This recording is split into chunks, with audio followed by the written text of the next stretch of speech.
మామ వచ్చేసా మళ్ళీ సోది ముచ్చట్లు మోసుకొని వచ్చేసా. ఇంకా లేట్ చేయకుండా మనం ముఖ్యాంశాలు స్టార్ట్ చేస్తున్నాం. దులీప్ ట్రోఫీ ఆడటానికి నేను సిద్ధం అంటున్న శ్రేయస్ అయ్యర్ కానీ కెప్టెన్సీ చేయను కానీ జస్ట్ టీమ్ లో పేరుగా ఆడతానని చెప్తున్నారంట. ఎందుకు సర్పంచ్ మామని అడిగితే సెప్టెంబర్ లో జరిగే ఏషియా కప్ కోసం నన్ను తీసుకునే అవకాశం ఉంది. National duty is more important than domestic duties అని చెప్తున్నారంట. నువ్వు నీ మీద పెట్టుకున్న నమ్మకంలో సెలెక్టర్స్ 1% నీ మీద నమ్మకం పెట్టుకునే ఇవాళ ఇంగ్లాండ్ మీద ఆడుతున్న టెస్ట్ టీమ్ లో నువ్వు ఉండేవాడు. యూఆర్ టెలింగ్ దట్ అంటున్న బీసీసీఐ బానిసలు.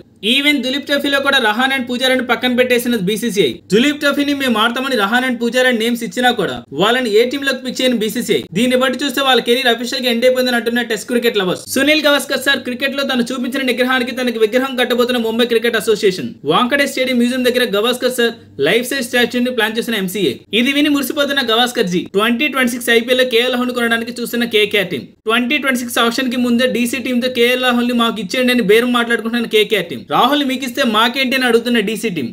మీరు కొట్టుకొని సావండి, మమ్మల్ని మాత్రం ఎంటర్టైన్ చేయండి అంటున్న IPL lovers. India versus England last test లో రెచ్చిపోయిన డిఎస్పీ మా ఫస్ట్ ఇన్నింగ్ లో ఏకంగా 4 వికెట్స్ తీశాడు అండ్ ఈ సిరీస్ లో హైయెస్ట్ వికెట్ టేకర్ అయిపోయాడు. సో ఇదే జోస్ లాస్ట్ మ్యాచ్ లో ఏమైపోయిందమ్మా అని అడుగుతున్న క్రికెట్ బానిసలు. బూమ్రా అంటే నేను ఆడను కదా అని సమాధానం ఇచ్చిన సిరాజ్ మామ. సో ఇవే మా ఇవాళ సోది ముచ్చట్లు. నెక్స్ట్ సోది ముచ్చట్లతో మళ్ళీ కలుద్దాం. నమస్కారం.